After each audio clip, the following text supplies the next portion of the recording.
Welcome to the show, Ivy Nation Sports Talk. He's Vince. I'm Sean. New time. Here we are. Beating on the table, 5 o'clock. It was all, myth and maybes before, and here we are. It's no longer myth. That's right. Jason Smith, I'm glad that he likes the new time. I hope everybody does. We're probably not going to, make everybody happy with it. It's not possible. Let's, full disclosure, this is something Brian and I had been talking about for a little bit, but there was a little miscommunication on whether or not this was actually going to happen. And literally an hour and 22 minutes ago, he texted me saying, "Hey, are you going to start the show at 5 today?" And I'm like, well, you never said that that's what you wanted to do. He's like, "Go ahead and do it." So here we are. So for anyone who maybe thought, like Joe, who thought they missed an announcement, you didn't miss an announcement. It's true. We internally, sort of.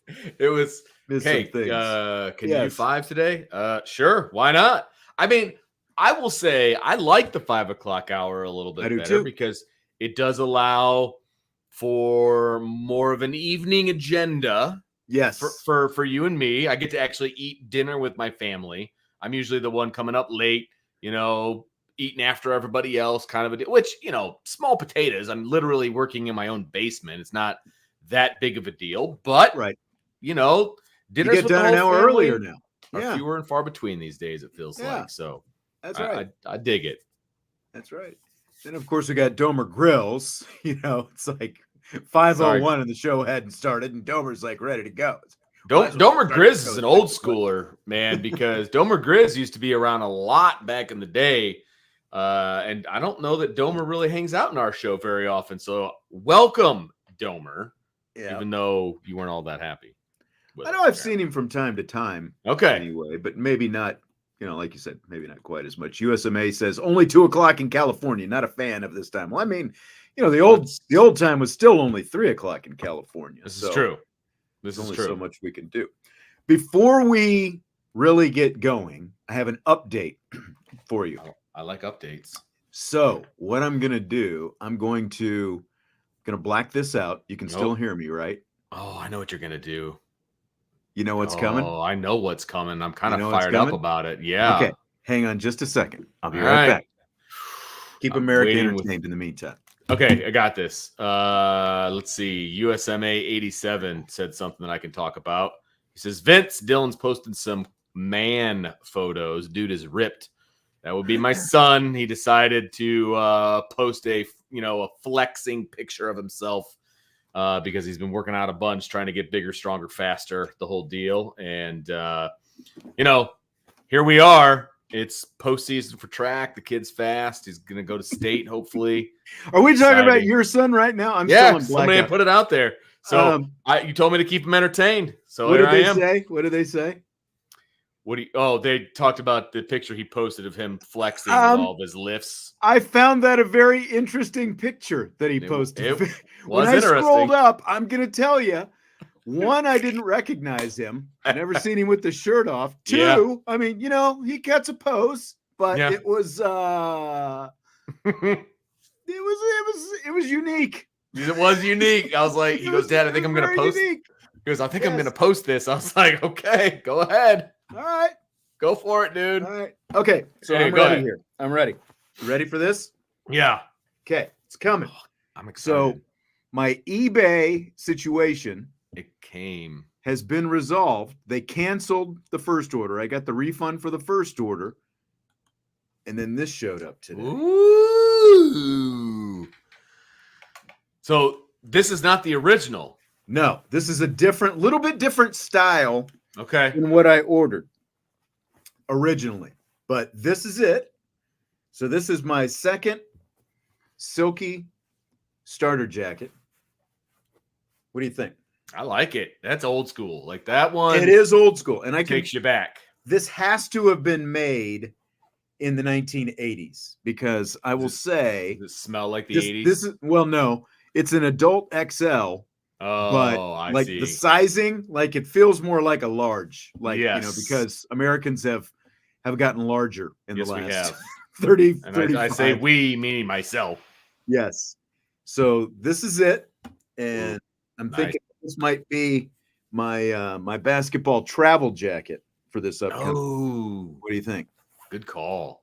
Nice. You're going to get lots of compliments. I can tell you Think that so? right now. Yes. Yes. I'm digging it. I'm digging it. If the ladies team doesn't appreciate it for what it's worth, then I will lose a lot of respect for that program. Just going to put that out there.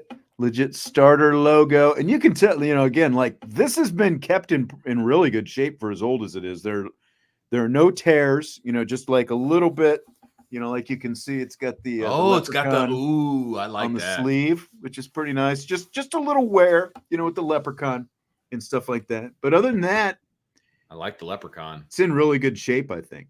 Really good shape. Like the I'm inside impressed. lining, you can see in there. Yeah. The stitching is all intact, but you can see, like the starter logo Yeah, and the it's whole legit. thing. So That's now legit. I've got 2 silky smooth starter jackets. I'm impressed. 1 for my NFL team and 2 for my college team.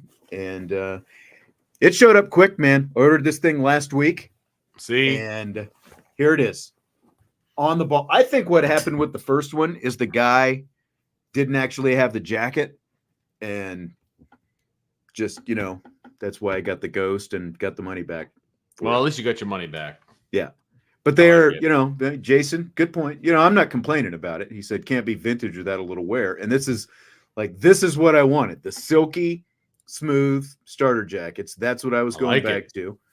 And this all started the day of round 1 of the NFL draft. You might remember Kyle Brandt, Good Morning Football. They were in Detroit, and he was wearing a throwback, like the same style, silky smooth Detroit Tigers. It was actually in 1984. He had an 84 World Series patch on the side from their 84 team with Kirk Gibson and awesome. Jack Morris and all those, Willie Hernandez and all those guys. But so that's what got me on it.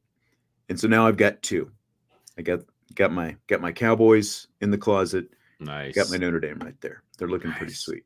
I like it. Sorry for anyone listening to the podcast who couldn't see any of that. I know it's a little bit of a visual, but it's exactly what I was looking for. Now I've got one of each. But like I said, it's like it'll be hard even to wear a sweatshirt underneath that because might have to drop a few more to get to that. Yeah. This is true. I mean, if you have to drop, good Lord, if you have to drop a few, there's no way it would work for me. So, XL from the 80s, apparently it's not going to work for me. Yes. But I'm very happy. Very happy. Got the money back for the order that never showed up. And then literally the same day I placed got word, I placed this order and she was on the ball, man. It came quick. Less than a week. Love it. From That's order awesome. to arrival. Very happy. Very happy. I'm going to have to get on and rate that transaction, I guess. High. Rate it nice and high. Yes. Very high. Very high. All right. So what we're going to do today. Ooh, this is good stuff. Yeah. Little bit. Yeah. We're going to, we obviously got to watch the Irish this spring. So we're going to talk a little bit about the position groups. We're going to size them up. And this question, I have to say, actually came from DK. I think we got it in a mailbag a week or so ago. Okay. And it kind of got, because I figured this is, again, like if we get a question in there that I feel like we can really expand on, it's like, well, why? Show topic, baby. Yeah, that's right. Why blow it in a mailbag? It's May 20th. Show on it. Let's, baby. Let's roll with this thing. That's right. So his question was position groups. Each of the position groups for Notre Dame, will they be better, worse, or about the same as they were last year? So we're going to go through. Is there any particular group you want to start with? Do you care where we start? No, I like the order that you had. I mean, Okay. You might as well just roll with it. We'll do offense first and then hit the defense. And I think that's the way we want to go with it. All right. Let us start with the quarterbacks then. To me, this is a fairly easy one, but I'm curious to see kind of how you break this down. Well, quarterback was a bit of a struggle last year. I mean, let's be honest. So I think no matter who they roll out there, to be perfectly honest with you, well, I shouldn't say that. As long as everybody's healthy, quarterback will be better. There you go. Short and sweet. Yeah. I mean, yeah. There's no question that from 1 through 4, the group is better, as we've talked about here. I mean, last year, a walk-on was number 4 because they only had 3 scholarship quarterbacks. Now, Sam Hartman was good in moments, good in spurts. Sure. But not the spurts you wanted him to be good at. Yeah, that's, again, as we've talked about on this show, need to be better against the good teams on the schedule. And that's why they went out and got Riley Leonard. 1-to-1, I definitely think Riley Leonard is, again, assuming health and all that kind of stuff, is going to be a more consistent quarterback, especially since he has the extra element with his legs. I think he'll be a more consistent quarterback than Sam Hartman was last year. I'm not bashing Hartman. He had a nice season. But again, he had a nice season, but he didn't the big show moments, up in the bigger games. I mean, and he is... I was disappointed in his ability or lack thereof to really read defenses. It's kind of, to be honest with you, it's kind of the same reason I'm not a huge fan of Steve Angeli, because I haven't seen proof that he can go through his progressions and do the things that he needs to do to get to the open man and kind of locking in on guys, that kind of thing. I feel like as the season progressed and the defenses got better and the competition got better, Sam Hartman wasn't able to adapt. He was able to go through his progressions against the lousy teams. He was able to do that. Yeah. Steve still hasn't shown me that he can even do that, but at least Sam was able to do that, and hence all of the success that he had early, right? Because that's kind of how the season worked, right? He wasn't able to do that later on, and that was very disappointing. I thought he would be better than that, and he wasn't. And I think Riley Leonard is already better at that than he is. And yet you do have to wonder how much of that factored into the fact that he ended up being a 6th-year quarterback for all the things that he did well when he was at Wake Forest. You can talk about the slow mesh and all that kind of stuff, but how much did that play into it? I think it had to be a factor. Hindsight is 20/20, obviously, but I think looking back on his entire career, he excelled in a system. I mean, he excelled in a system and didn't do great when that system went away, when he was asked to be an actual quarterback.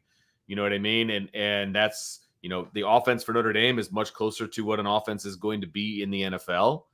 And it highlighted his weaknesses. And, is he going to be able to overcome that in the NFL? That's just a great question. And he wasn't really able to do it at Notre Dame. I think the slow mesh kind of hid some of his weaknesses. And I think so too. The pro style highlighted it. I think that's the easiest way to say it. Right. Kind of like a same but different, just like triple option, like you're going to run that. There's some gimmick to the triple mesh, I guess is what. Oh, absolutely. You know what I mean? Yes, like you can hide obviously completely different. You have to have a different skill set when it comes to. But your point is there. Triple option, but yeah. Exactly. No, for sure. I mean, look, Riley Leonard has better physical attributes than Sam Hartman did. His arm is stronger. He's bigger. He's stronger. Faster. All of those things. He just is those things. You know what I mean? And so he's just better. And hopefully he can put all that together and stay healthy. And if he does, the quarterback position will be better this year than it was last year. Simple. Lou Holtz, Thunder and Bolts, and Michael Parks wants us to do the punter. Thor. James Rendell. Do you want to do the punter now? You want to save it for a little bit? We can if you want to. Let's go ahead and do it, because I think I don't think we need to spend a whole lot of time on it. I mean, McPherson was good last year. He averaged over 45 yards per punt, which is really good, by the way. Yeah, and for as physically gifted as Rendell is, we're just not going to know exactly what it looks like in a real game until we see him out there doing it. We just, we've never seen him kick a ball because he wasn't here in the spring. He's big, he's strong, obviously. We've seen him do some Australian rules stuff which, okay, he's an athlete, no doubt about that. There's one thing I've learned, though, Sean Stiers, from being the father of a specialist and going to these camps and watching these guys. You and I have seen athletes, baseball, football, whatever. And I don't know if I've said this before, but, you can sit in the stands, you can watch guys get off the bus, and you can be like, that's a dude. That guy can play. Or, you can tell who a good baseball player is just by the way they carry themselves before they even take a ground ball or swing a bat. You know what I mean? There's certain sports that you can tell those things. Kicking, whether it be place kicking or punting, that does not exist, man. Like, you can watch the most athletic guy that you think walk out on the field, and he could absolutely be terrible at kicking a football. And you can see the nerdiest guy walk out there, and he could have a thunderfoot, and you're just absolutely shocked by it. You just have no idea until you see a guy take a swing at the ball. Now, Right. Obviously, Notre Dame has seen him take swings at balls and what he's able to do. That's awesome. We just haven't seen it. Right. Look, McPherson was the best punter coming out of high school in the country the year he came out. He's really, really good. People were really, really excited about him. The issue is his consistency, right? And that, as a specialist, just like as a pitcher, you want to be able to repeat that motion. You want to be consistent. I don't know if this guy's consistent. He's never played college football before. Yeah. So the jury's completely out on him. I hope we it's know better. that he's been training specifically to be a punter, though, like Sure. specifically for this, to come be a college punter in America. And obviously Right. Hawaii, had offered him a scholarship as well, and he was going to go there. And so they weren't going to fly all the way to Australia and spend time camping out down in Australia trying to get this guy if they didn't have some pretty good evidence that they think that he can do it this year. Absolutely. So, no, but will he be better? 45 yards of an average At this point, we don't know. It's pretty good, to be honest with you. Like, that's pretty darn good. And so I'm going to say, just for the sake of the game that we're playing today, I will say the same, because I don't want to get my hopes up, but I also would like to think that they went out and got somebody that's good. So I'm going to say the same. And if he averages 45 yards a punt, it's pretty good. And just based on the hang time that it's reported that he has of over 5 seconds, we expect that the coverage is going to be better as well. And I think that's the most important thing. But again, I would hope so. Yeah. We gotta see him boot a few balls in the air. Right. So yeah. No, I'm going to say the same 100%. as well. I'm going to say the same, just because we can't say worse because we haven't seen him. We obviously can't say better either. So yeah, look, a 5.0 hang time is good. Can he do that every single time? Again, it's about consistency. Can he do that every single time? Can he hit 5.0 every single? My kids hit 5.0. Can you do that every single time? Right. That's the key here. And so if he can do that every time, then absolutely. But again, consistency. Welcome to the show, DK. No, you didn't lose an hour. We have changed the show time, and it's going to be starting at 5 o'clock going forward. We've been doing it for 2 years at 6 o'clock, with the exception of the Friday shows. So we're going to have to get people kind of trained that this thing is starting at 5. And NH says, good thing he has notifications. And, you can always do that. You can set your YouTube notifications, so when a show comes, you get the alert on your phone or your watch or whatever it happens to be, your computer. Yep. So set the alerts. That's probably the best way to do it. Okay, now back to the offense. How about the running backs? You lose a guy like Audric Estime, who had just a monster season, 18 touchdowns, nearly 1,400 yards. Do you think this group's going to be better, worse, or the same without Audric Estime?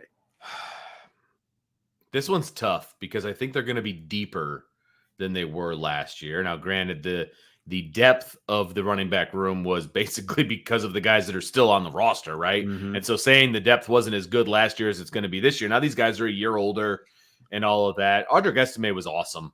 I mean, he had a great season. If they could repeat what he did, I think they'd be in great shape. I think the running back room will be more dynamic. I'm tempted to say better, but he had a great season. So I'm going to say the same, but different. I think they'll be just as good, but it'll look a little bit different. Does that make sense?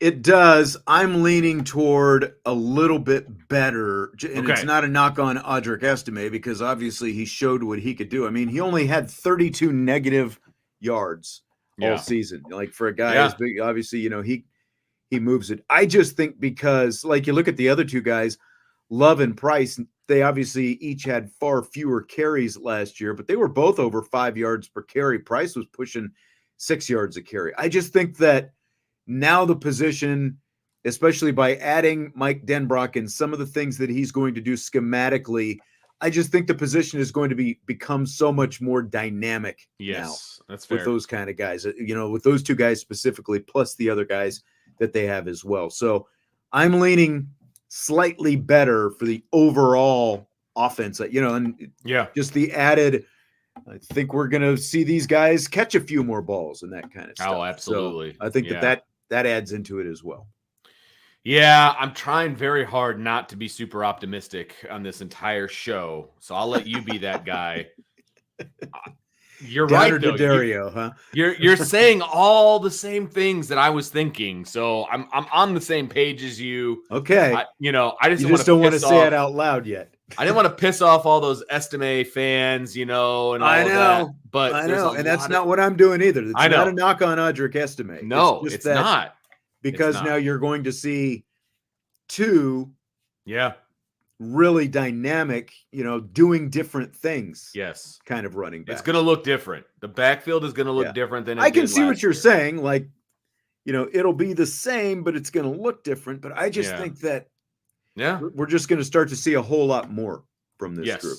Yes. Which I think in the end, we will all agree, like, come November, in the middle of November, I think we'll all be on the same page that the running back room is better than it was. I do think that's going to happen. So I'll just say that.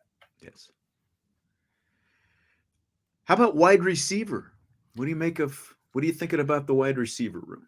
Well, this one's got to be the no-brainer of the entire bunch, right? I mean, it's going to be better than last year. It has to be better than last year. I mean, the only way that it wouldn't be better than last year is if, 3/4 of the wide receiver room ended up getting hurt somehow. Like that's the only way, in my opinion, that they're not going to be better. Because that's what it kind of felt like last year. Number one, guys were getting hurt all over the place with hamstrings and everything else.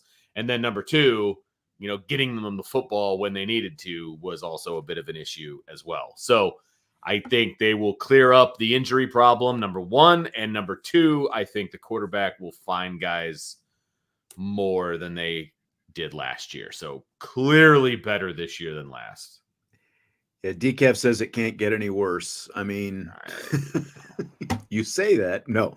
But I agree. I think that just based on some of the stuff that we saw this spring, it's going to be better. Jaden Greathouse is a year older. Jordan Faison is a year older. And then you throw in these transfer guys who they brought in. And I just think that we're finally going to see something that resembles a high functioning or even a mid functioning, college football wide receiver group. I'm not going to go overboard on any predictions for them. Nope. But I do think it's going to be, I think it's going to be noticeably better than last year's group. Now, again, the bar is set low, but it's going to be noticeably better. Yeah. And that is because I think the talent is better overall, top to bottom. I think the coaching is better, right? And somebody put in there, I want to call out whoever it was. Let's see. Stymie says healthier mentally.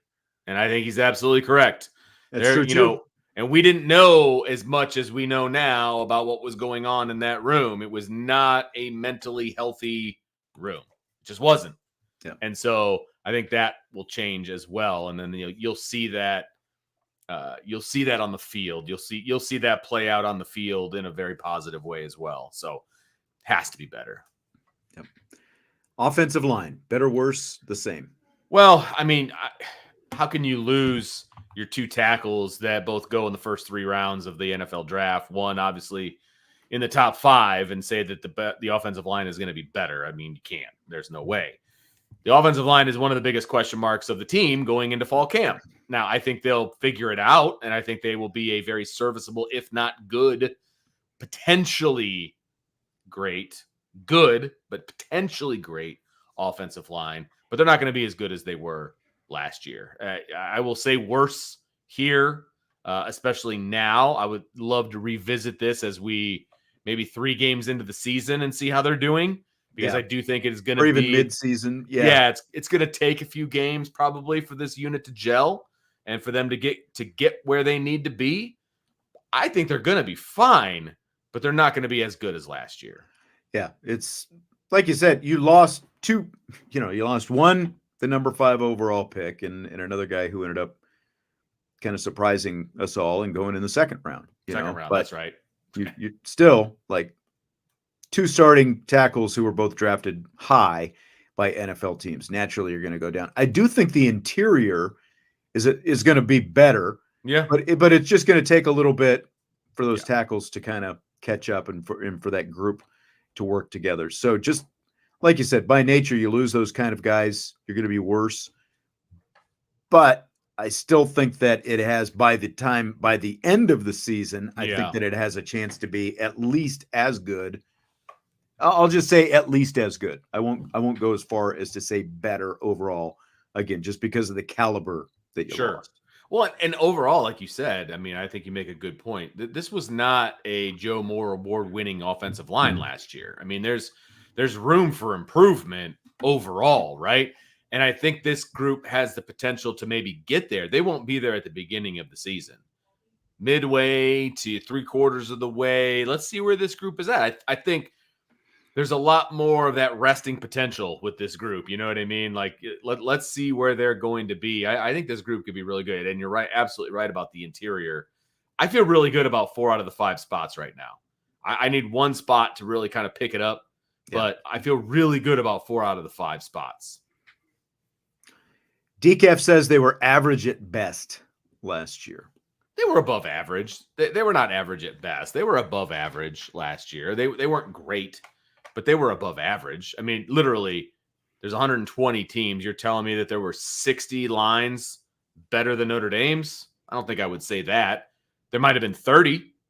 So that means that they're... I was going to say, I think they're at least around a top 30, top 40 offensive line. Which I think is fair. I think that's absolutely fair. Yeah. So top 25%? Okay. Yeah. That's cool. I would have loved to be top 25% of my high school graduating class. But, you add in I saw somebody say this in the chat, the fact that you've got same position coach for a second straight year. I think that does help as well. Guys get used to sort of, what he expects and philosophy and all that, what he's looking for in terms of technique and some of that stuff. And it is going to be, we're going to have a much better opinion of Joe Rudolph as well, based on how this line. That's a good point this year. Good point. Ultimately. But people were scratching their head a little bit with those, the ultimate decision with Coogan specifically, that ended up working out pretty well though. Right. It did. I banged on that decision when it went down and he made his fair share of mistakes, but the reason he won that spot is because he was more consistent. We talk about consistency with punting. He was the more consistent guy, maybe not the most talented guy at the time, right? But he was more consistent. So he won the job. I think the consistency level has gone up of the people of Billy Schrouth, obviously, because now he is the starting right guard. And Coogan's battling with Rocco, but it just took a year for Billy to kind of get to where he needed to be from a consistency level, and then the talent then overtakes. So it was the right decision at the time. I didn't see it, but I understood it. Yeah, and like he said, by the time Schrouth got his opportunity, Coogan was more consistent when they were auditioning during training camp, is what Rudolph was saying. And by the time Schrouth got his opportunity later in the season, when Spindler was injured, Schrouth was more ready to go at that point, is what he was saying. And he came in and made the most of his opportunity, obviously. So how about tight end? Better, worse, or the same as last year? This one is all based on health, man. Like, I know. Mitchell Evans did a great job while he was healthy. And then he got his season ending injury and production went way down from the tight end position, right? Eli Raridan, we know he's just a stud as far as, just an athletic stud. Can he stay healthy? When is Mitchell Evans coming back? All of these different things. If this room is healthy, it will be better than it was last year. But the health, man, you want to talk about a position group where you've got multiple guys where you're worried about the health of the group. It's tight end. But at the end of the day, if they all stay healthy, I think it'll be better. Interesting. I'm saying about the same is what I think because of the health and just the up and down. And it was still a good unit last year. It was not elite like when you had Michael Mayer, but for the millionth year in a row, you had a tight end, lead the team in receiving. Andrew says worse because losing Stays is tough. Yeah. I don't think that he's any better than any of these other remaining guys as long as they're healthy. Right. So he's not. I think he just felt like he needed more targets, kind of coming his way and that kind of thing. And it didn't work out. They've recruited at an elite level at this tight end group. So I just think that last year it took a step back from the year before because again, you had Michael Mayer the year before. So it was naturally going just like what we talked about with the tackles, it was naturally going to come back a little bit. It was still solid last year, but because of injuries, it was a little bit uneven. And I'm just going to say you do still have these guys coming back from injuries. So if something happens to any of them, depth could become an issue at some point, but I'm going to say it's going to be about the same. Because that was the problem. Once Evans went down, the production at the tight end position went almost away. You know what I mean? And that was clearly, a comfort level for Sam Hartman was to go to Mitchell Evans. I mean, that there's no doubt about it. So, I do think that if Evans and Raridan are both healthy, the tight end position will be just fine. I do think also that the nature of the offense is going to take the tight end out of the offense a little bit. Correct. Doesn't mean they won't be better, but it means it will be different. Yeah. So that's the biggest key for me. Once Mitchell Evans went down, they didn't even use the tight end anymore, right? So if they're both healthy, I think it'll be better. But the production may go down. So it's just, what's your definition of better, right? I think they'll both give the offense some, a little bit more 3D, you know what I mean? A little bit more options and little different things that you can do. I just don't think a tight end is going to lead the team in receptions. Like, they're not going to be better in that regard. Right. But, because again, we're saying the receivers are going to be a much different looking group this year. I think that we're finally going to see, a receiver who can be featured and, be a guy who can, really take over a game. We've seen it with tight ends year after year, but I think we're finally going to see it from the receivers this year. Right. Okay, let's flip over to the defense now. What about the safety position? This is an interesting one to me because obviously you've got a guy like Xavier Watts coming back. There's still a little bit of a question mark next to him. Better, worse, the same? This one's tough because we didn't see the supposed starting safety next to Xavier Watts play at all in the spring. Right. Right? Yep, the Northwestern transfer. Yeah, and it's really tough for me to get excited about a position that I've never seen him play. I've seen some film, obviously, of him at Northwestern and, all of those different things. I'm going to say the same. I think there's the potential for it to be better. I think Rod Hurd might be better than the combination of DJ Brown and what was the other kid? Ramon Henderson. Thank you. For some reason, his name just escaped me. He's not on the team anymore. Right. And I think he could be better than the aggregate of those two, but I need to see it. So I'm going to say the same with the potential to be better. I'm going to say at least slightly better because I think that Xavier Watts, with just the confidence that he got last year and kind of watching him this spring. I mean, it's like he already had instinct, and he just seemed to be all over the field this spring, And so I think that him elevating his game is going to make the position better. And then I do think, as you said, we didn't get to see Rod Hurd, but we know the guy has played football before, and he played it at a pretty good level at Northwestern. And we saw some pretty good things from some of those young guys like Adon Schuler and Talich and some of those guys this spring when they had opportunities as well. So I'm gonna say at least slightly better, if not a lot better. A lot of it based on the natural progression of Xavier Watts and then bringing in a guy like Hurd with experience as well. It's going to be tough for him to, and by him, I mean Xavier Watts, to repeat, I think, what he was able to do last year, being the defensive player of the year and all that, like from an accolade standpoint. Yeah. But I think from a just doing what he needs to do defensively and being the captain of this defense and all of those different things, I think he's going to be better, right? The ball found him a lot last year. It did. Not by luck, but because he knew where he was supposed to be. He was in the right place at the right time a lot.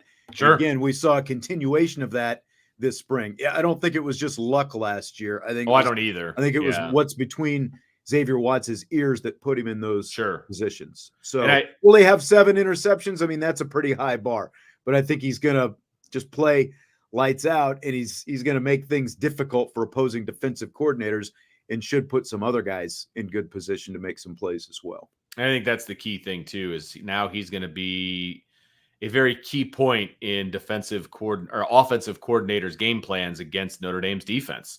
And I don't know that was necessarily the case last year, right?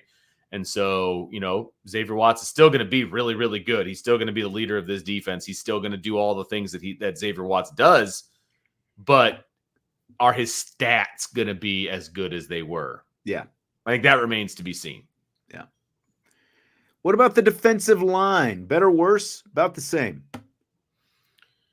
Still some questions about the edge right now. I think that the D-line was solid last year. I think with Riley Mills coming back, Howard Cross coming back, I think the interior is going to be better. Agreed. I'm nervous about the edges, right? I just don't know enough about the edges. We can get excited about Boubacar, and we can get excited about some of these guys, but we don't know for sure. So, okay, interior is better. We'll say the outside is worse. So if we're going to average those two together, I would say the same. That's kind of what I'm going with as well.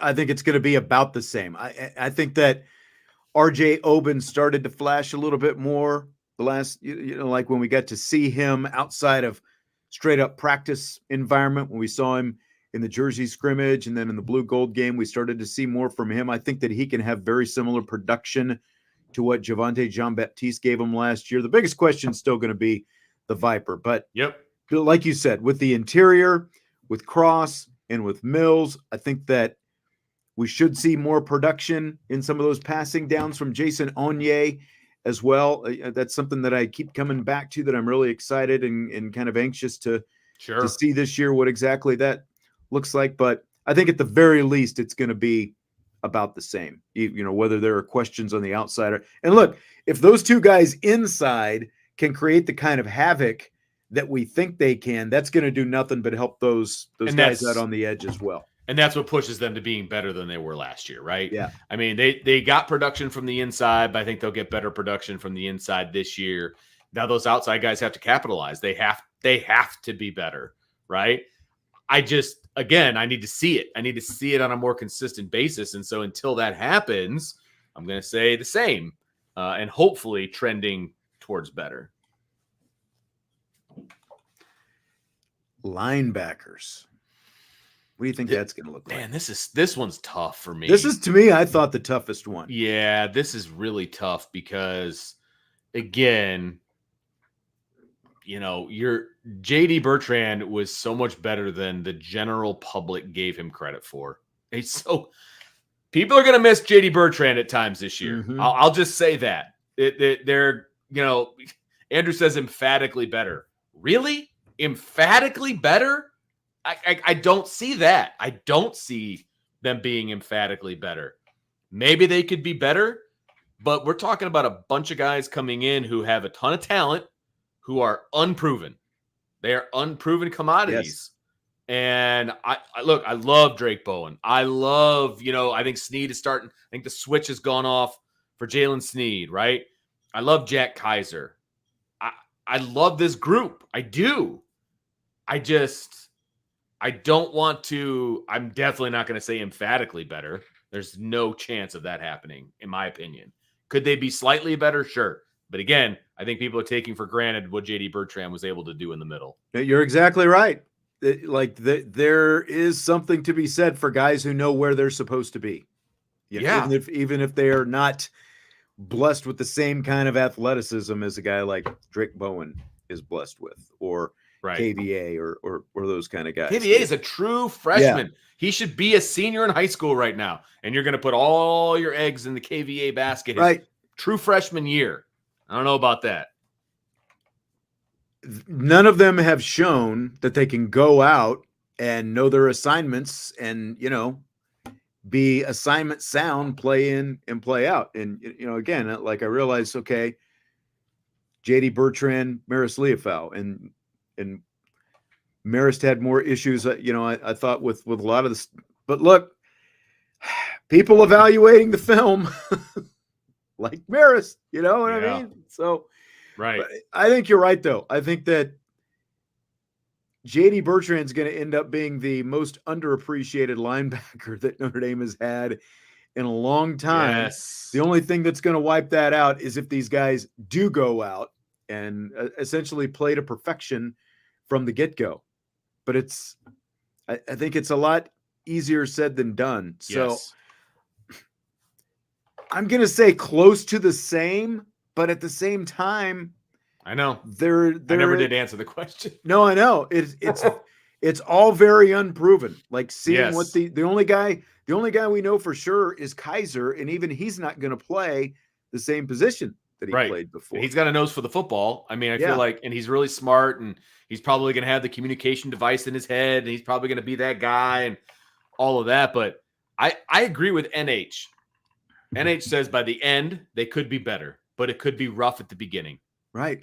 I think that's a great way to put it. Could not be much more accurate than that. I think they have more athletic ability than the group last year. Okay. I'm not going to disagree with that, but there's so much unproven talent, and it's not just, can you tackle a guy in space? It's, can you be in the right place at the right time, at the right moment, every single time? That's a lot to ask of a bunch of brand new guys who haven't done it yet. Andrew is really high on KVA. Yes, he says he's going to shock us if he plays. He'll be the freshman of the year for Notre Dame. Look, I realize you fall in love with the recruiting rankings and all that, and that's obviously why there was so much call for Jalen Snead right away. But and I'm not trying to bash Jalen Snead, but look, we've seen more of him. We saw at least more of him last year, and you saw some of the things that he needed to work on that obviously have kept him from being on the field more often.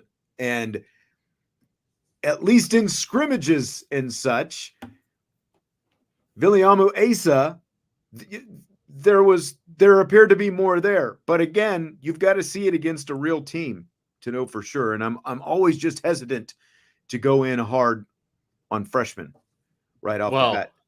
And saying that somebody's going to be the freshman of the year at Notre Dame isn't saying a whole lot, because not a lot of freshmen are going to get a lot of playing time. So right. It's a pretty small sample size. It is all relative based on who plays, how many freshmen actually play, especially significant playing time. Right. Look at last year. Right. We got a couple things I want to get to since we're talking linebackers here. Christopher wants to know, does the long touchdown run for Ohio State happen if Snead is at linebacker instead of JD? First of all, they played two different positions. That's number one. And number two, the answer is yes, because Snead was in the wrong place at the wrong time almost every single time he was in the game. Right.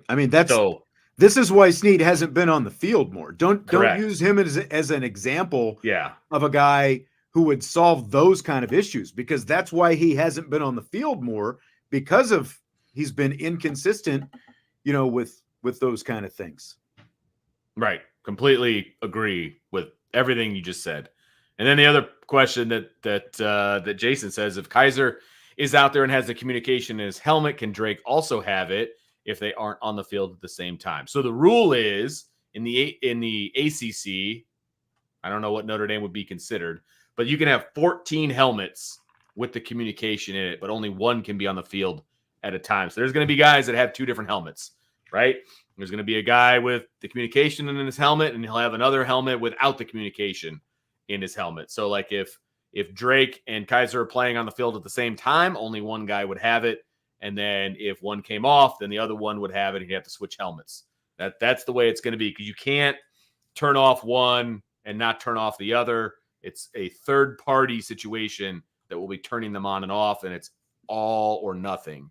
Yes. So Kingston Viliamu Asa for Bernie, who wants, it's obviously a little bit easier to say KVA, right.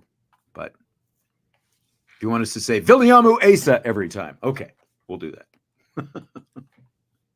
Yep.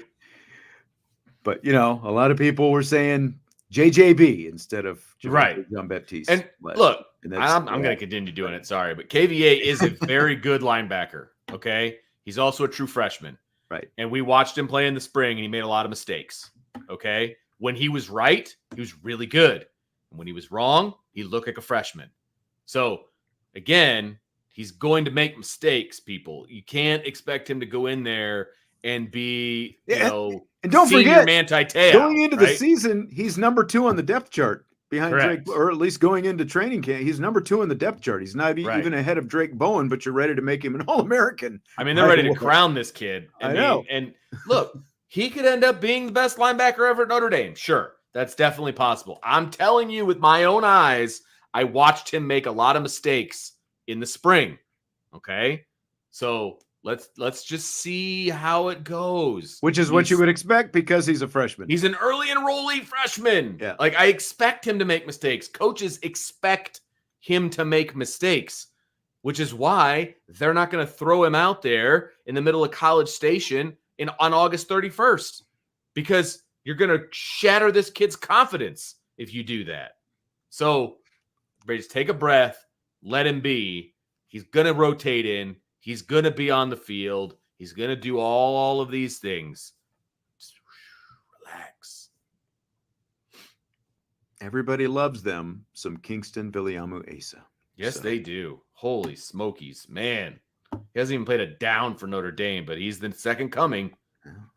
Again, they love Jalen Sneed 2 years ago. And he didn't play until his junior year, basically. Right. And again, I'm not trying to bash Jalen Sneed. I think he's a good player and a good athlete, but there has been a longer learning curve. Yes. And he was a 5-star, by the way, as well. Right. And it took him 3 years to get on the field. Exactly. How about cornerback, our last defensive position? Better, worse, about the same? Well, I think this is where we also have to fit in the nickel, right? Thomas Harper was really good last year. Cam Hart was really good last year. Asking guys to fill those shoes is going to be really tough. Christian Gray is a good corner. Cam Hart right now, in my eyes, is better. And I think Thomas Harper is better than whoever they're going to throw out at nickel this year. So I'm going to say worse, but the bar is super high at corner. It's super high. So saying they're worse doesn't mean that I think they're going to be bad. It just means they're not going to be as good as they were last year. Yeah. As a whole. If Benjamin Morrison is 100% healthy from day one, I think they'll be better between him and Christian Gray, and then Jaden Mickey, being the next guy in line. And then, like you said, will there be a little bit of a drop off at the nickel position? A little bit. It's going to be interesting to see how they go about that between Jordan Clark and then with Jaden Osbury kind of in that mix as well, since they've used him in some of those situations. So I think that, again, if Morrison is healthy, I think it'll ultimately be better, especially as the season goes on. But if he's not, then I think that there's got to be some natural drop off, but it's still going to be really good. Yes. And again, me saying that they're going to be worse is not, it's like, okay, here's the bar from last year. Here's where they're going to be this year. Like, it's not, that I want to see a full year of Christian Gray out there, doing his thing. I mean, he's taking over for a guy that was here a long time and did it at a high level for a long time. Yeah. You know what I mean? In Cam Hart. So this is going to be the last comment on Kingston Viliamu Asa. Bernie, by the way, who's the one who called us out for saying, what's his name? Say his full name. It's lazy saying KVA. And now he's saying KVA has got to be better than Marist. The problem with that, Bernie, is they don't play the same position. So you're comparing apples and oranges. Again, Marist was a Will linebacker. Kingston is a Mike linebacker. And as of right now, he's the number 2 Mike linebacker behind Drake Bowen. So he might be a better linebacker than Marist Liufau, but they don't play the same position. So correct. That wouldn't have mattered last year. Yeah, at least not yet. Yeah.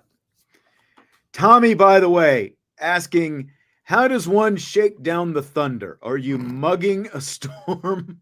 Please explain that process step by step. Break it down Bernie style, please. I mean, come on. When they wrote songs 100 years ago, who knows what they were thinking, right? Right. Yeah, it's just an analogy. Relax. Yeah. Last position, we already did punter. Kicker. That's true. I just think that Schrader was solid last year. He was not great, and everything that we saw this spring did not exactly make anyone enthusiastic about Mitch Jeter coming in. So that's fair. As of right now, based on what we've seen this spring, it's going to be worse. Hopefully not considerably worse. One thing I will say from a kicker standpoint is you can go back and watch other film of them being at other places and project, because it doesn't matter what team you are, you're still kicking the ball, right? He's a very consistent kicker. He hasn't been at Notre Dame yet, but he has been his whole career. Schrader has a boomstick for a leg, which was fun to watch in practice. It was fun to watch in games when he was beyond 50. It was not fun to watch when he was inside the 40. No.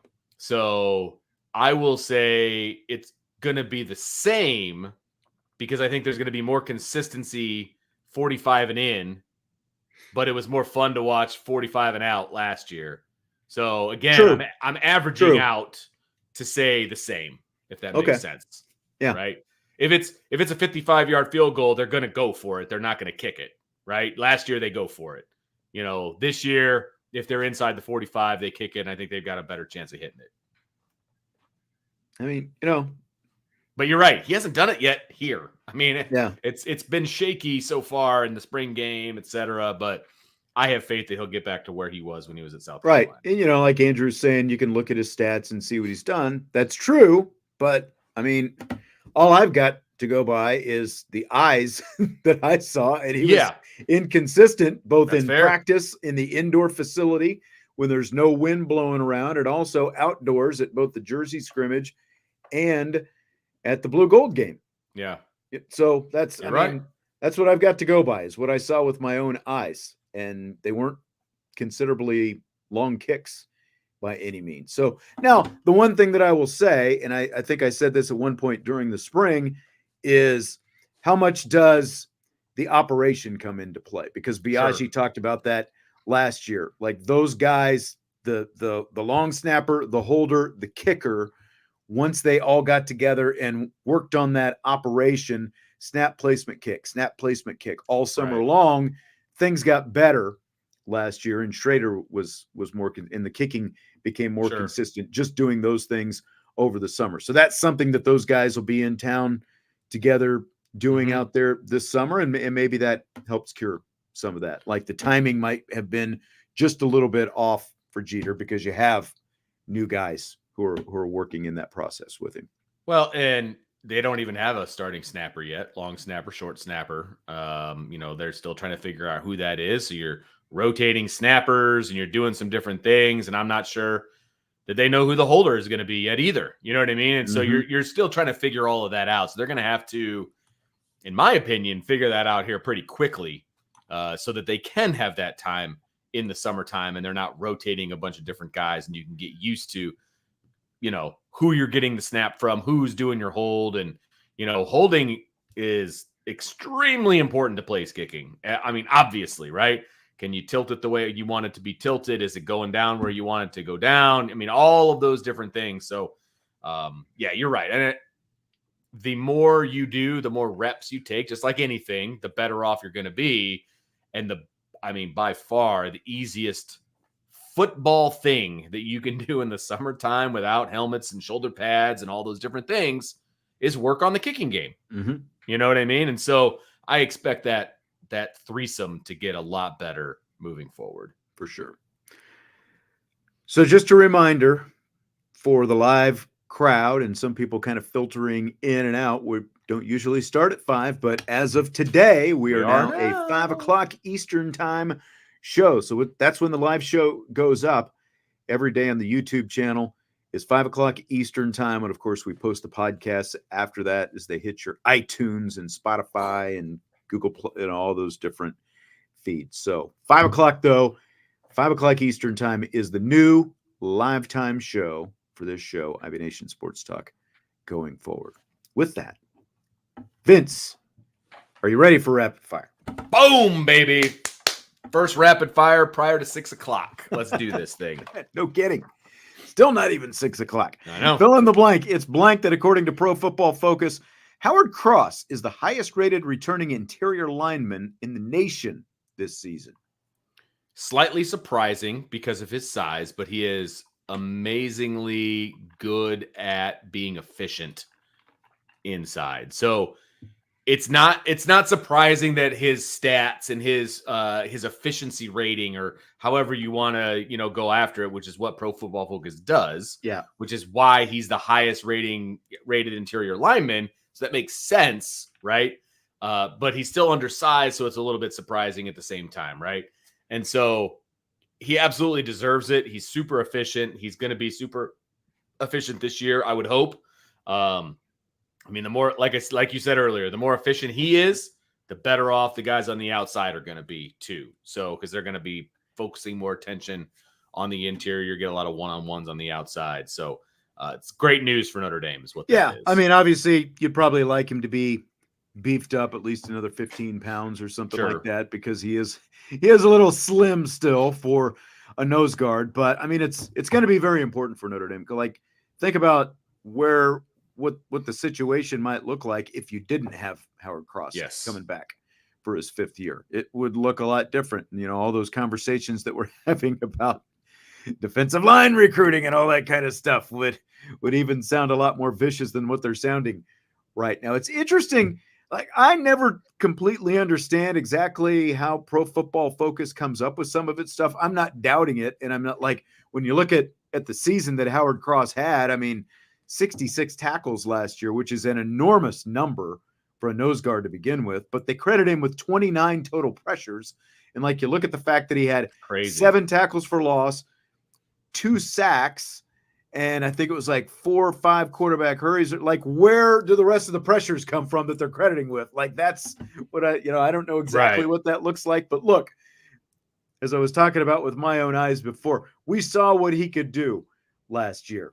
And he's going to be a very important part of Notre Dame's defensive line this season. Again, like, they would be in a lot different situation if they didn't have both Howard Cross and Riley Mills coming back this year. But they've got both of them, so that's really good news.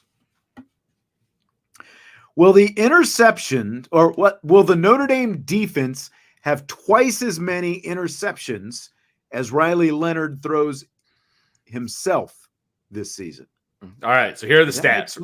It did make sense. So Riley Leonard, in his full season of starting, had 6 interceptions. Yes, right? Correct. Last year, Notre Dame's defense had 16 interceptions. So if you're just going off of those numbers, you would say yes. 7 by Xavier Watts himself. Yes, you would say that they will. I will say that I think Riley Leonard does a good job of protecting the football. I don't think he tries to squeeze the ball into too many tight plays. He's not a Brett Favre-ian type quarterback where he's going to take these kinds of chances and things of that nature. And so I don't think his interception numbers will be super high. He's not going to throw them in bunches like Sam Hartman did last year. Because remember, he went on quite the streak without throwing one. And then all of a sudden it was like, ba-bing, ba-bing, ba-bing. Well, ba-bing. and like, it kind of surprised me that Sam Hartman only had 8 interceptions himself last season. Like when I went back and like kind of looking at his, because it like seems like he had more than that. Yeah. Because it felt like they all came in on a 3-game stretch. Right. You know what I mean? And so that was tough. But no, I think this defense, I mean, you just talked about the secondary, right? And you think they're going to be better than they were last year.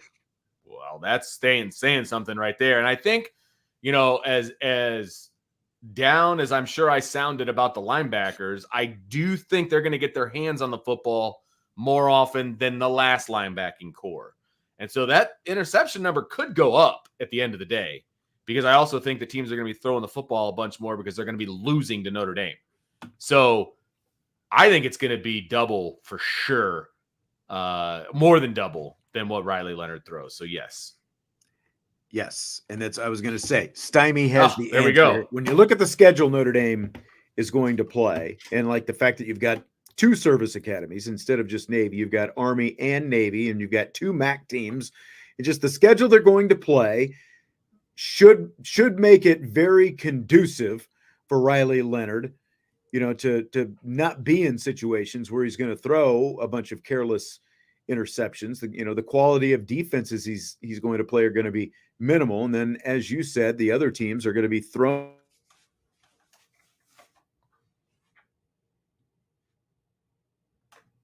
Going to be that good. So like, even if Riley Leonard throws 8 or 9 interceptions, I could easily see Notre Dame's defense in the vicinity of 16 to 18 to even 20 interceptions that they have themselves this season. Yeah, they're going to get their hands on a lot of footballs. That's for sure. And they're going to make some people pay for testing them. I agree with that. So Markus Burton made a decision to come back. I want to talk about Markus Burton a little bit here, Vince. After entering his name in the NBA's early entry list, Burton has announced that he's going to return for his sophomore season at Notre Dame. So is Burton's return more important than any of the 3 transfers the Irish added this offseason for starters? 100%, absolutely, hands down, no question, more important. And it's not just because I'm wearing the Penn shirt where Markus Burton went to school and I got to watch him his whole senior year doing what he does. We all got to watch him do what he does against, ACC opponents and as a true freshman, which even though I watched him all senior year and watched him do the things that he did, I didn't think he was going to, I didn't think his game was going to translate as quickly as it did to the collegiate level. I didn't. I was very surprised with that as well. Yeah. Just the fact, like, I thought that he would be good. Yeah.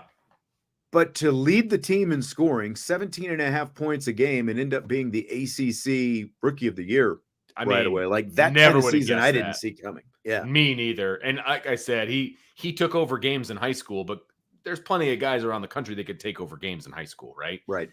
He took over games in college. At his stature, he was able to do that. I mean, his first step, his shooting ability, all of those things, I think I was shocked translated as well as it did. Now, okay, let's deal in reality.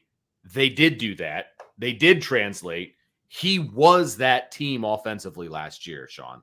And I don't think anybody can argue that, really. When Markus Burton was on, the rest of the team kind of followed suit. He was the leader of that team. Right. Now, it was a young team, and they all kind of got behind the 5'11" kid who was just slashing and doing the things that he does.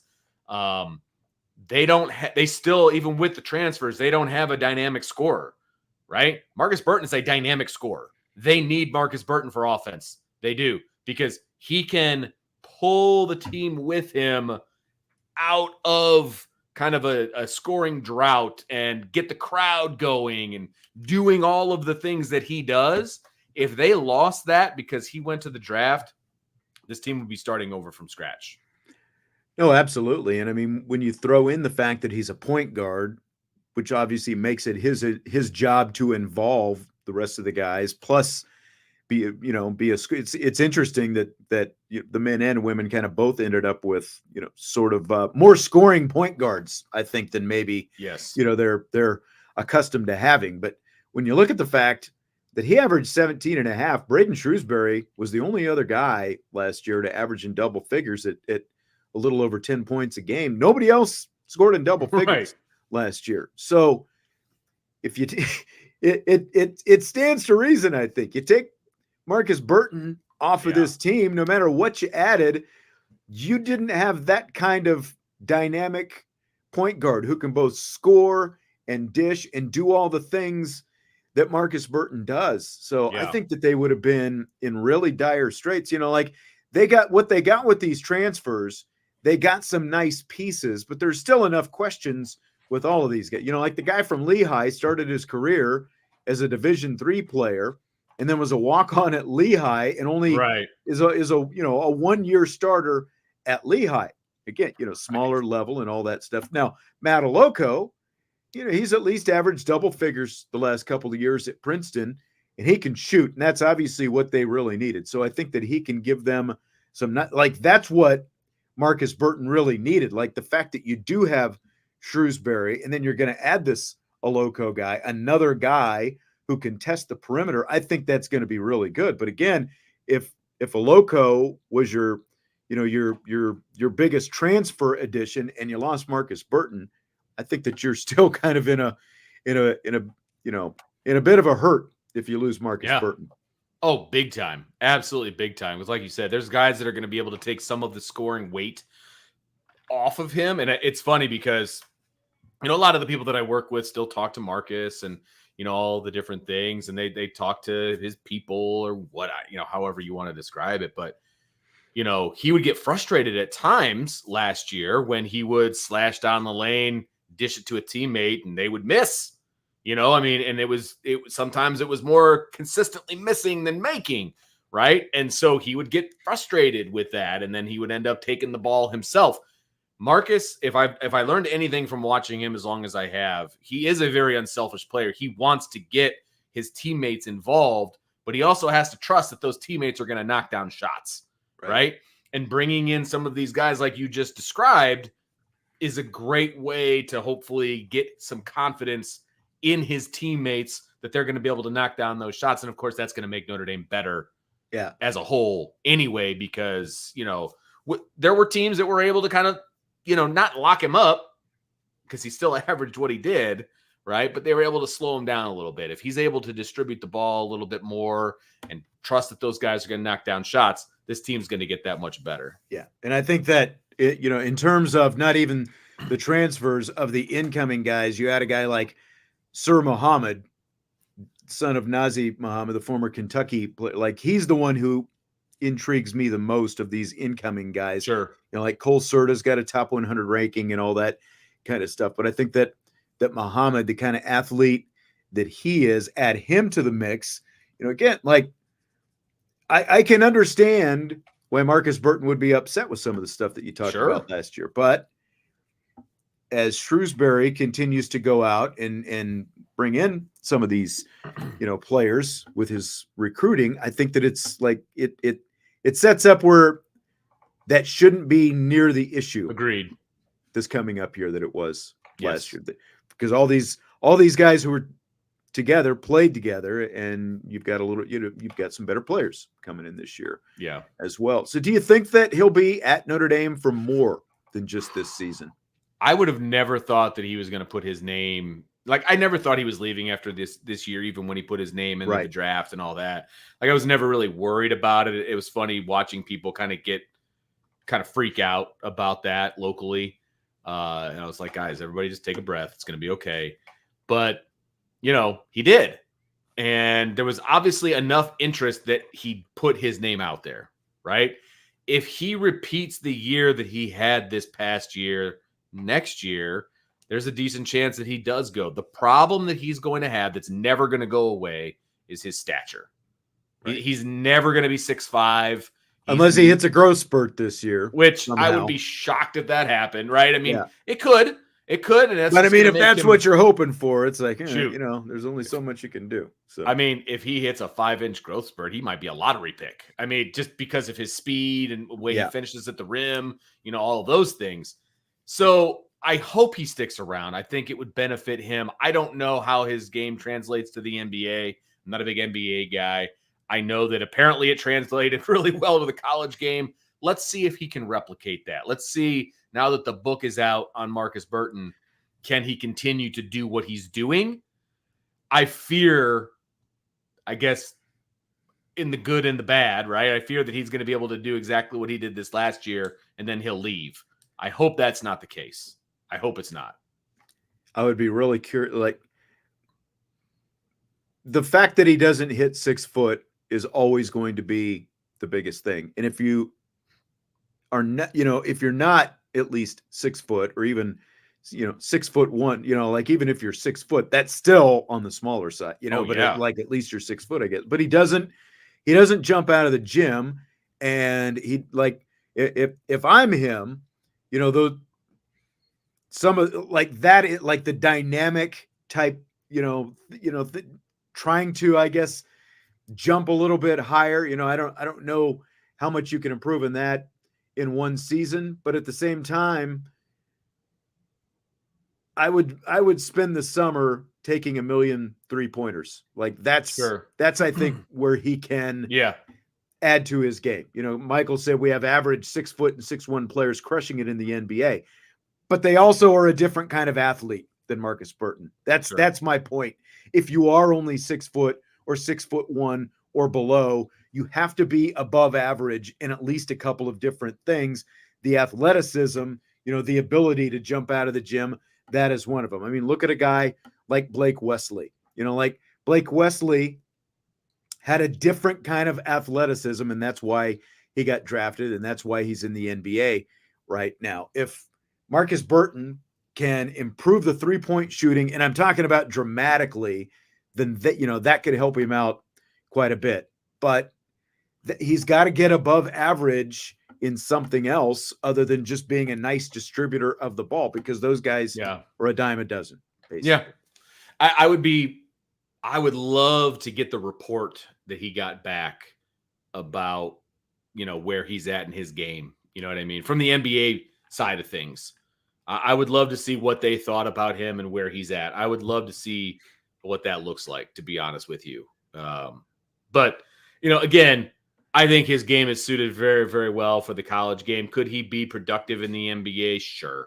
He's gonna blow by guys who don't play good defense, who are flat-footed. He's gonna do, you know, all of those things. But the trees get bigger in the NBA than even they are in college, and that's going to be tough for him to finish around the rim, right? I mean, he can jump, like, he doesn't jump super high, but he has the ability to kind of hang in the air better than a lot of people that I've seen, right? And so that will benefit him, obviously, but I don't know.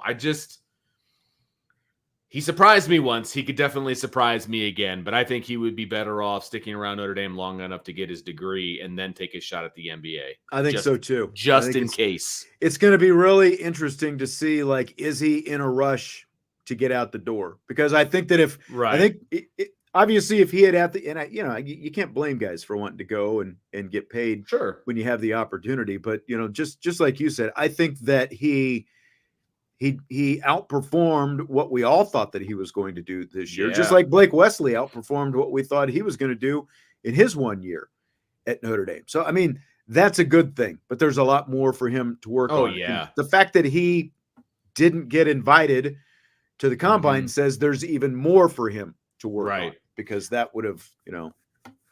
And look, go ahead. Here's the good news, right, for Notre Dame fans. I know for a fact he turned down some big time NIL money to go to a certain Big 12 school. Turned down some big time money. Now, Notre Dame took care of him as well. I mean, he's got some endorsements and he's got some different things going on, and, you know, he's doing fine, but he wants to be at Notre Dame. Okay. He wants to be at Notre Dame. everybody's like, oh, he's going to go chase the bag and he's going to go do all these things. He turned down big money. I know this for a fact. So that's good news. He wants to be here. Let's just hope he wants to be here long enough, to get his degree and to do all the things. And gosh, we would love to watch him for 4 years, right? We would love to watch him for 4 years in a Notre Dame uniform and take him back to the tournament and do all of those things. I would personally love to see that. You know what I mean? So I would love to see that. We'll see. So, Vince, Irish women's basketball head coach Niall Ivey was a guest on Sirius XM radio recently. After the season ended, there were some rumors floating around that Hannah Hidalgo might possibly transfer, and Ivey was asked on Sirius XM about keeping the All-American point guard at Notre Dame. And here's what she had to say. Roster retention is real. So I think that was a big part of, right after the season. You never know. You never know the conversations. And for me, I just rely on my relationship. My relationship with the players. It's solid. They know my intent. They know my heart. And so I kind of relied on that. And, I was more, if she wanted a conversation with me, I had individual player development meetings, kind of talk about where I saw them, what areas that I needed them to work on, those type of things. Just having that communication and transparency is what I try to have with them and with her. She's a very humble star. She's very humble. And again, we have an incredible relationship.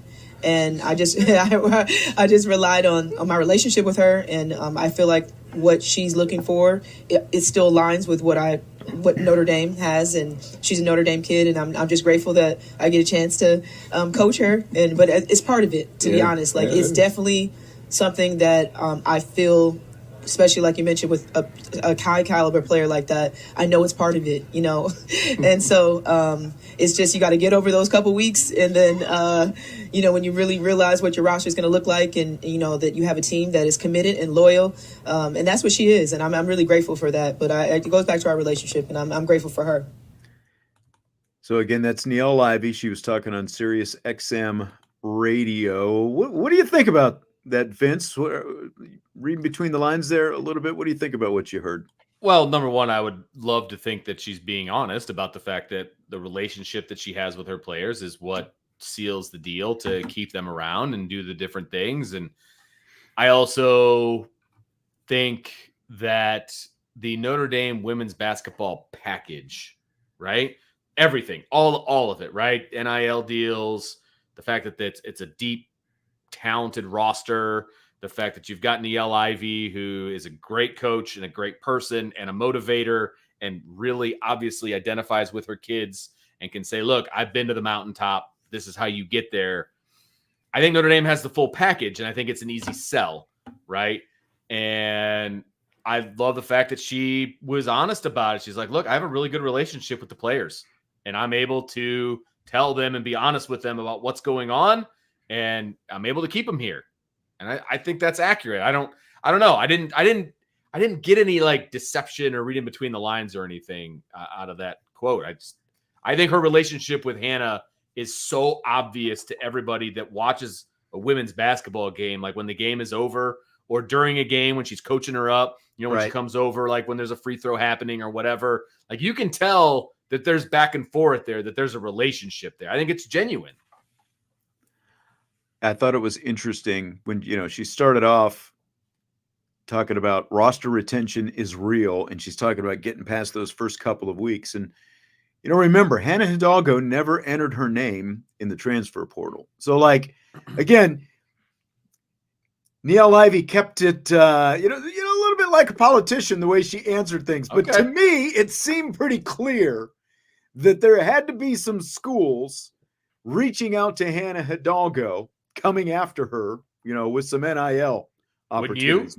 No, absolutely. But again, it's not a player whose name was in the transfer portal. And you go back to those comments that Nick Saban was making on NFL draft night about the cornerback trying to get from to Toledo. Yeah. We wanted to get him in the transfer portal, and he would never get in. It just feels like there were some schools making those kind of overtures without Niall Ivey coming out and say it, because why does she have to have those relationships, to be able to keep to keep a player because someone is coming. That's what it seemed like to me. That's when fair. You listen to that.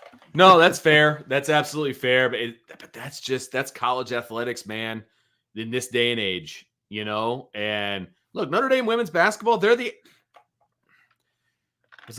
Alabama of women's basketball, but maybe that's a bit of a stretch. They're the Clemson of women's basketball. Whatever they're one of the elite analogy. They're one of the elite programs. Yeah. Like I said, they have a lot to sell. It's not like they're a mid-major who's just trying to hold on to their good players. Good players are going to Notre Dame, right? And Hannah Hidalgo is one of the best players, if not the best player, on a very talented roster with a very talented up-and-coming coach, and they have every possibility of, getting to the mountaintop next year. And so I think that there's a lot to sell if you're Notre Dame and if you're Niele Ivey. And you add on top of that the relationships that she has, I think retention is really good at Notre Dame. It goes a long way because, because there was speculation not just about Hidalgo. There was speculation about Olivia Miles with her coming back, with the whole, how are they going to play together? Right. And all, which again, we addressed in the interview that I had with Olivia last week. There's a lot that comes into play, and NIL is a real thing. And just like she said, as a result, roster retention is a real thing, because you don't just have teams coming after these players. You have teams coming after these players with offers of money. And I think that if the head coach doesn't have that kind of relationship with the players, you're in a lot more trouble. But because she does, we've talked about it before, just like with Marcus Freeman and his players, the fact that she has those kind of relationships with her players, it's a big part of why they're here to begin with. And it's a big part of why you can weather some of that kind of stuff, because you can have some of those honest conversations and ultimately get them here together. So that's good. Yep.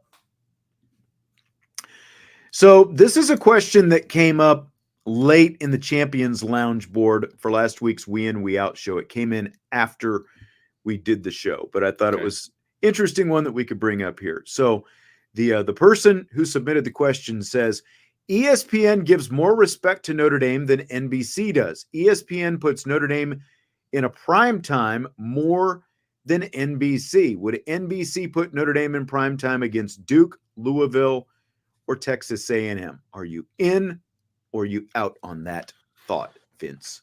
Well, I'm out on the thought because it's not just NBC that makes the decision about where Notre Dame plays their home games, at what time they play their home games. Notre Dame has just as much to say about that as NBC does, if not more.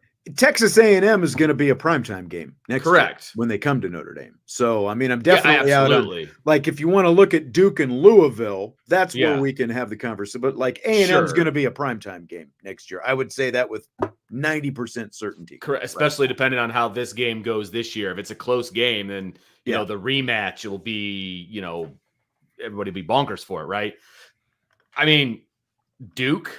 Do we think that that's going to be a marquee game? No, I don't. I think it's going to be an afternoon game if it's at Notre Dame. I haven't looked at the 25 schedule. I'm assuming Duke, Louisville, and A&M are all home games. Well, and look, ESPN makes its decisions week to week. That's also true.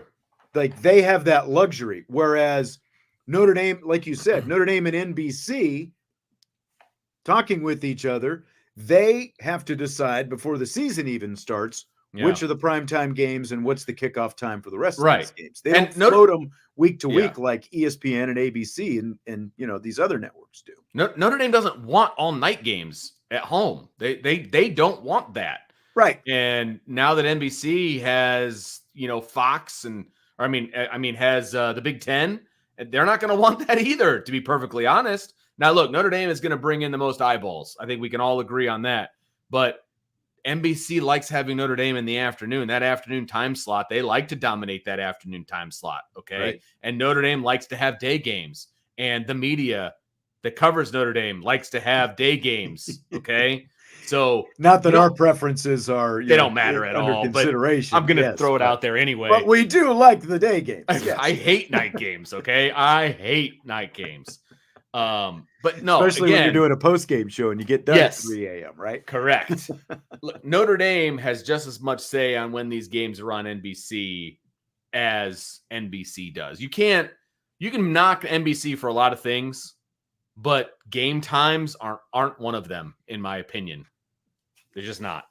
No, like game times have nothing to do with respect. Like ESPN is going to do what's best for ESPN. Well, obviously, when Notre Dame goes on the road, ESPN, ABC, Disney, whatever, CBS, throw them into the mix. Like they're going to have that. Always a night game. Yeah, like Awful. they love having them there. But like the Duke game specifically, because Duke was in primetime last year. Duke was 5-0, and they had Riley Correct. Leonard, who was again, we've talked about Riley Leonard before.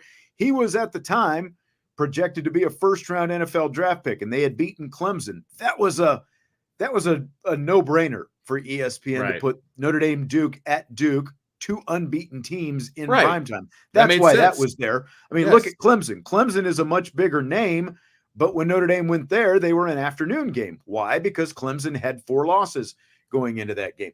That's what ESPN is going to weigh every week when they have the opportunity for Notre Dame.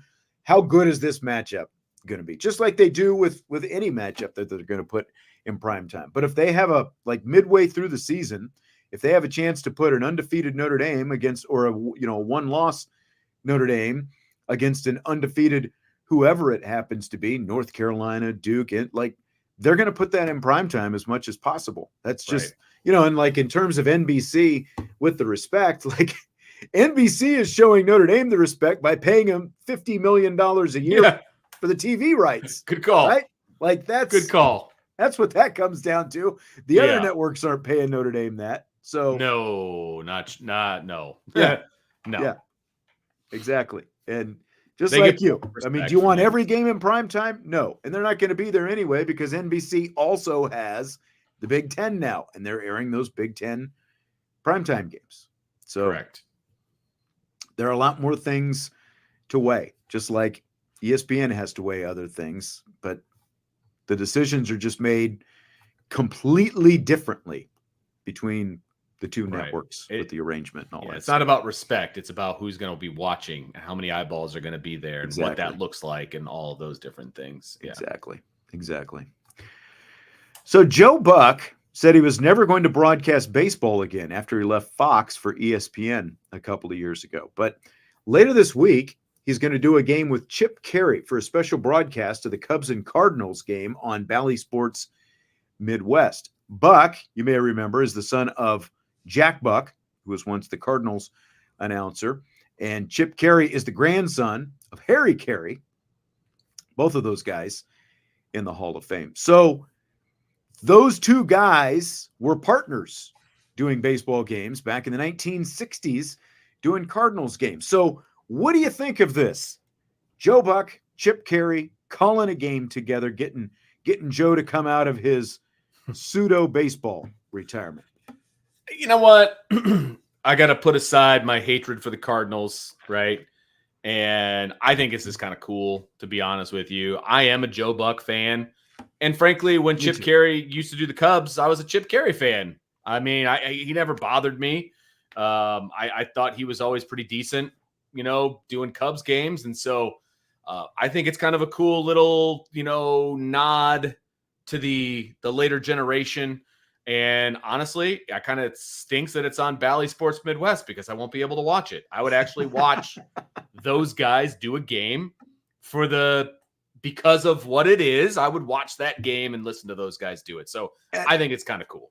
I was just thinking that, because I've got the MLB package on my TV, it would be cool. I could potentially watch that, but I can't because it's the Cubs and Cardinals. So it's going to be blacked out. And so I only get, the Cubs broadcast. And this is Bally Sports Midwest is going to be the Cardinals broadcast. Sure. But I think it's cool too. And I always felt like, as much as Joe Buck said, I'm not doing baseball anymore. I'm not going to be doing baseball anymore.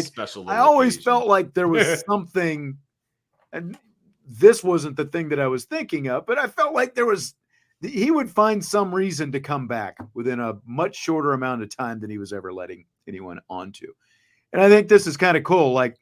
Again, Joe Buck and Harry Carey are both Hall of Fame broadcasters, and you've got the grandson of one and the son of the other, and both of them are obviously in their chosen profession because of the ancestry, the lineage that they have. So I I'm think pretty sure Chip's kid is a broadcaster as well. He is. I'm almost okay. I was almost positive about that. Yeah. He just began, I think, if I remember Yeah. right. Like maybe he's been around for a little, but in terms of like, I think he might be doing it with them as well. And of course, his dad, Skip, was the Atlanta Braves guy for a long time as well.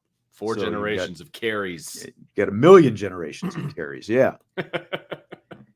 That's pretty cool that they get to do that. Do you remember when Chip was doing the Cubs? Oh yeah, like before, like because that's actually where he got his start. I guess. Yeah, I thought he did a good job. I honestly did. Yeah. I thought he did a good job when he was doing Cubs broadcasts. I really did. So it stunk when because I think he left. Didn't he leave to go to the Braves and then is he now with the Cardinals? Yes, officially. Okay, yeah. So I didn't even realize he was with the Cardinals. If I'm being honest with you, I think he just moved there within the last couple of years. Okay. If I remember right. Gotcha. Yeah. I was kind of upset actually when he left to leave the Cubs. I thought he was good. That was a while back. Yeah. And I mean, if I'm being honest, I'm trying to remember like who they've had since then. I don't feel like the TV announcers for the Cubs have been as good as Chip Carey since he left. Actually fair. I think it's probably been 20 plus years now at this point. I'm looking to see if I can't figure it out, but yeah, continue, sir. Yeah. Well, like, do you remember?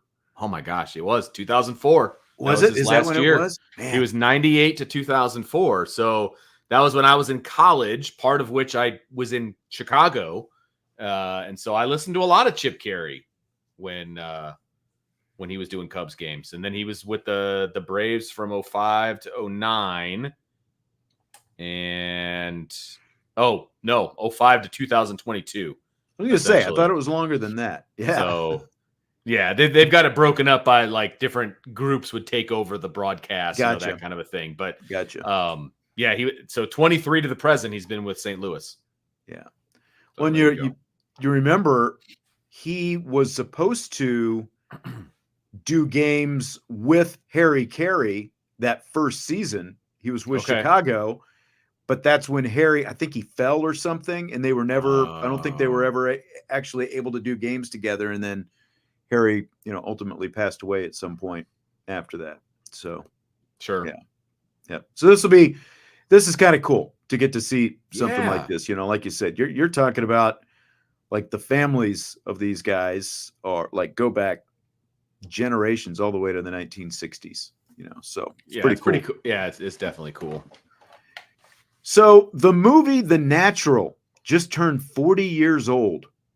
How does The Natural hold up for you, Vince? So this one's tough for me because I could never really get into The Natural. I remember trying to watch it a couple different times and falling asleep. It's very like it's very slow. Very slow. Like it's from a different era. The pace is so slow. Man, I struggled. It feels even older than 40, I think. Yes, it does. I agree with that completely. I didn't realize it was only 40 years old, to be honest with you. But I remember like the bits and pieces of it that I remember, but wasn't there like some abuse in there? And there was like shootings and there was a lot to it. It was not baseball. And I guess there was a little bit of abuse now that you mentioned it. The Kim Basinger character. Okay. So I don't know that it would hold up that well, to be honest with you. It would have to be more fast-paced. They would have to, especially compared to the way movies are cut and edited and stuff like that today. It's a lot like we're going to talk about Top Gun at some point, but like someday to think that like now granted, The Natural is a little bit of a period piece as well because of when it's supposed to be set and all that kind of stuff. Like back Babe Ruth, and it's supposed to be set in the 1930s and 40s, or when like in that era. But like when you think that Top Gun and The Natural only came out a couple of years apart, and you think about oh my gosh, different style and pacing and stuff like that. But like It really, the natural really feels like it's from a different era when you sit back. It just the movie itself, the way the movie is made. Now, when the baseball stuff gets there, the baseball stuff is pretty cool, but there's so much of the off the field story. Yes. That definitely, like, I did go back and watch it, I think a few years back, and it's just the pace is a little bit different. That's hard. for sure. It's hard to keep my attention. And the thing that always bugged me the most about it is, and I don't even know if you remember this. Do you see the very beginning of it when Robert Redford? I haven't seen it in a long Redford time. is the lead and Glenn Close, but they're supposed to be teenagers. But the fact that they used both Robert Redford and Glenn Close as the teenagers when Redford is like at least 45 years old, and I don't know how old Glenn Close was, but it just always threw me off that they tried to pass them off as teenagers at the beginning of the movie, rather than just doing like showing a couple like teenage people who looked a little bit like them, and then did some. You wouldn't think would be that hard to do. Exactly. Exactly. Yes, and the ending is great. Like, I get the ending and why that's so iconic. I get that. But to get from the start to the finish, it is a struggle for me. You got to be dedicated. You got to. I agree. It is a struggle to get to that ending, man. I agree. I absolutely agree. We're going to talk at some point about Top Gun and Top Gun Maverick if we can ever get Jesse. Listen, people, we're talking behind the scenes here. We talked about the fact that they were going to watch the two movies, I think a couple of weekends ago now, and what it was going to be like. I'm still waiting to find out how this went. I know it was a positive experience. Yes. That's all I know. I need positive reviews from Jesse. I need more. He liked both of them, but yeah, we need to dig deeper into this. Yes, we do. He better show up Friday. That's what I'll say. He better show up on Friday. I know. He's actually supposed to be coming back to town this weekend. Oh, really? Yeah, there's a charity golf tournament that he's playing in. He's playing golf? That would be something to see right there. I've never actually witnessed it, but I just, I don't see the words golf and Steyrs necessarily in the same sentence, because you're not a golfer.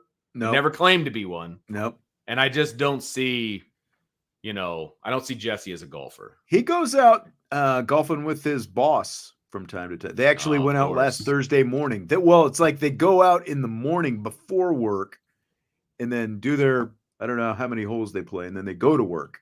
Good for him. Hey, he's in good with the boss. There's nothing wrong with that. That's a long day. That is a very long day. Although unless he's working from home, and then I have no sympathy for him. Yeah. Well, he does do a lot of that. It's a hybrid. At least a couple days a week, I think.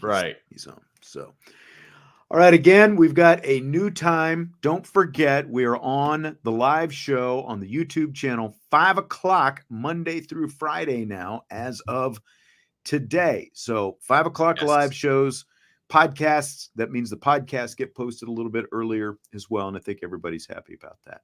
So hit the like button before you leave. Vince, you're out. You can go do dinner earlier now. Yeah, man. It's exciting. Yes. Very good. Hit the like button, subscribe, rate, and review, and we will talk to you tomorrow. Oh, by the way, got an interview tomorrow with a Texas A&M guy, Carter Carls. You might remember Carter. Oh, yeah. He was for the South Bend Tribune. Covered recruiting. He's down. Yeah, he's back in Texas, isn't he? Yep. Because he was always from Texas. I remember when we used to have him on the radio show. I'd have to dial up Texas. That's right. During the pandemic, because he's like, I'm just going home. And so he was forgot about that. Hanging out at home in Texas. Yep. So, yeah, that's right. I remember that. Yep. So we'll talk a little Texas A&M on tomorrow's show. Get a preview of the season opener and the season opening opponent with Carter Carls on tomorrow's show. So until then, we will talk to you then on IB Nation Sports Talk.